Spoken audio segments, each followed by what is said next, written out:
নমস্কার। রাখি পূর্ণিমার সুন্দর দিনটাতে নিজেকে সুন্দরভাবে সাজিয়ে তোলার জন্য আজ আমি নিয়ে এসেছি এই সিম্পল বাট গর্জিয়াস লুকটা তোমাদের জন্য। আজকের এই সুন্দর লুকটা ক্রিয়েট করার জন্য আমি মাত্র 5টা জিনিস ইউজ করেছি, আর যা যা ইউজ করেছি সবই কিন্তু খুবই অ্যাফোর্ডেবল প্রাইসের মধ্যে। যারা একদমই মেকআপ করতে পারো না তারাও কিন্তু আজকের লুকটা ক্রিয়েট করতে পারবে।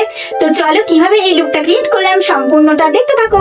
মেকআপটা শুরু করার আগে স্কিনটাকে ভালো করে প্রিপারেশন নিয়ে নিয়েছি। টোনার ময়শ্চারাইজার অ্যাপ্লাই করার পর ইউজ করে নিচ্ছি আমি প্রাইমার। এখানে আমি NYB সিলিকন বেস প্রাইমারটা ইউজ করছি। তোমরা তোমাদের পছন্দ অনুযায়ী যে কোনো প্রাইমার কিন্তু ইউজ করতে পারো। আজকে আমি আমার বেসটা করার জন্য ইউজ করছি ফিটমি ফাউন্ডেশন, আমার শেড নাম্বার 128। ব্রাশের সাহায্যে ফাউন্ডেশনটাকে অ্যাপ্লাই করে নিয়েছি। এরপর একটা ভেজা বিউটি ব্লেন্ডার থেকে জলটাকে ভালো করে চিপে নিয়ে ব্লেন্ডারটা দিয়ে কিন্তু ব্লেন্ড করে নিচ্ছি। ব্লেন্ডিংটা মাস্ট, খুবই ভালোভাবে আমাদেরকে ব্লেন্ড করতে হবে। ফেসের সাথে সাথে কিন্তু গলা এবং কানেও ফাউন্ডেশনটাকে ব্লেন্ড করে নিতে হয়। মেকআপটাকে সেট করার জন্য ইউজ করছি ইনসাইডের বানানা পাউডারটা। তোমরা যে কোনো কম্প্যাক্ট ইউজ করতে পারো। আমি এখানে বানানা পাউডারটা দিয়ে মেকআপটাকে ভালো করে লক করে নিলাম। এরপরে NYB এর লাইনারটা ভালোভাবে পরে নিচ্ছি। তোমরা তোমাদের পছন্দ অনুযায়ী যে কোনো লাইনার কিংবা কাজল পরে নিতে পারো। এরপর আমি ইউজ করছি মার্সের মাস্কারাটা। ভালো করে মাস্কারাটা অ্যাপ্লাই করে নিলাম দুটো চোখে। এরপর আমার ফেসে থাকা এক্সট্রা পাউডারটাকে খুবই ভালোভাবে ঝেড়ে ফেলেছি। এরপর NYB এর একটা ব্লাশার প্যালেট থেকে আমি ব্লাশ অ্যাপ্লাই করে নিচ্ছি। খুবই ভালো করে কিন্তু ব্লাশটা অ্যাপ্লাই করে নিচ্ছি। সুইস বিউটির একটা হাইলাইটার প্যালেট থেকে ভালো করে আমার ফেসের হাইলাইটিং জোন গুলোকে আমি এখানে হাইলাইট করে নিচ্ছি।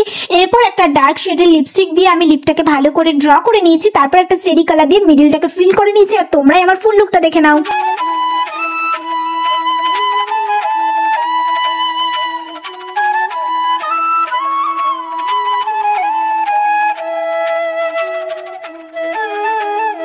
রাখি পূর্ণিমা স্পেশাল আজকের এই লুকটা তোমাদের কেমন লাগলো কমেন্ট করে জানাতে কিন্তু একদমই ভুলো না। ভালো লাগলে একটা লাইক করে দিও।